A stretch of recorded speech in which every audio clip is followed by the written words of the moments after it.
High everyone, دس از تسکین خان اور آپ دیکھ رہے ہیں واؤ ٹی وی۔ ابو ظہبی یعنی کہ UAE بھارت کے اندر کوئی $50 بلین جو ہے وہ انویسٹ کرنے جا رہا ہے۔ بہت بڑی خبر ہے، اور کیونکہ ہمارے مائنڈ میں پاکستان بھارت اس طرح کے تقابلی جائزے آتے رہتے ہیں، تو بیسیکلی اوریجنلی ہمارا تعلق پاکستان سے ہے، تو بہت سے سوال ذہن میں آتے ہیں کہ پاکستان کے لیے UAE نے کیوں نہیں کچھ کیا۔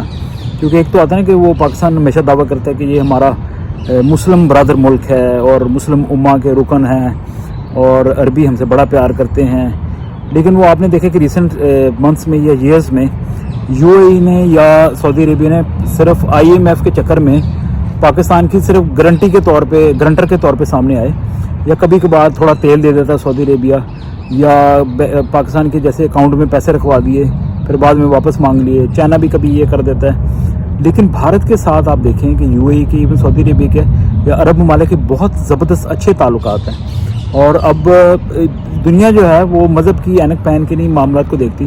پاکستان میں جو ہے ہر طرح کا دیوالیہ نکلا ہوا ہے، عقل کا دیوالیہ بھی، جذبات کا دیوالیہ بھی، ویسے فائنینشلی بھی دیوالیہ نکلا ہوا ہے ایک طرح سے۔ تو پاکستانیوں کو پتہ نہیں کب عقل آئے گی کہ دنیا کے ساتھ روابط اچھے کرنے کے لیے پہلے اپنے ملک کے اندر حالات کو اچھا کریں، حالات کو بہتر کریں۔ جیسے بھارت میں ترقیاں ہو رہی ہیں، لوگ چاند پہ جا رہے ہیں کبھی چندریان میں بیٹھ کے، اور بہت کچھ ہو رہا ہے بھارت میں۔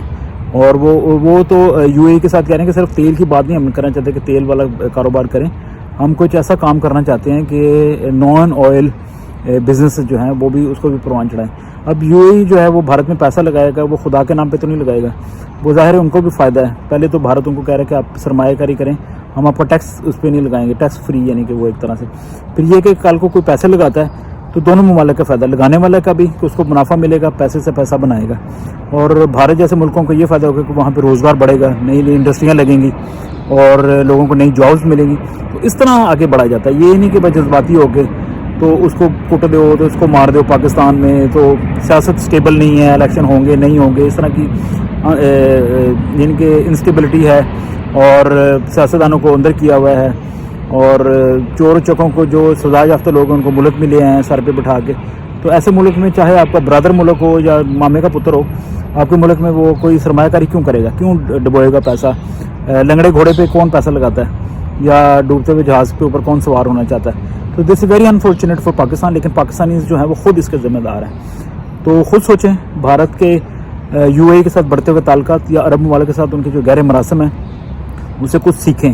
اپنے آپ کو دھوکہ دے رہے ہیں پاکستان میں چند لوگ جو ہیں وہ انہوں نے یرغمال بنایا ہوا ہے پورے پاکستان کو، اپنے صرف وہ کہتے ہیں نا کہ ایک پاؤ گوشت کے لیے پورے بکرے کو ذبح کر دیتے ہیں۔ تو بس لوگ بھی بے حص ہیں، 24-25 کروڑ سنا کہ ہوگی آبادی، لیکن وہی 2 نمبریاں لوگ برداشت بھی کر رہے ہیں، اور بریانی کھانے نواز شریف جیسے لوگوں کے جلسے میں بھی چلے جاتے ہیں۔ خود اپنے گریبان میں جھانکیں، اور بھارت کی یہ جو انویسٹمنٹس آ رہی ہیں اس سے کچھ سیکھیں۔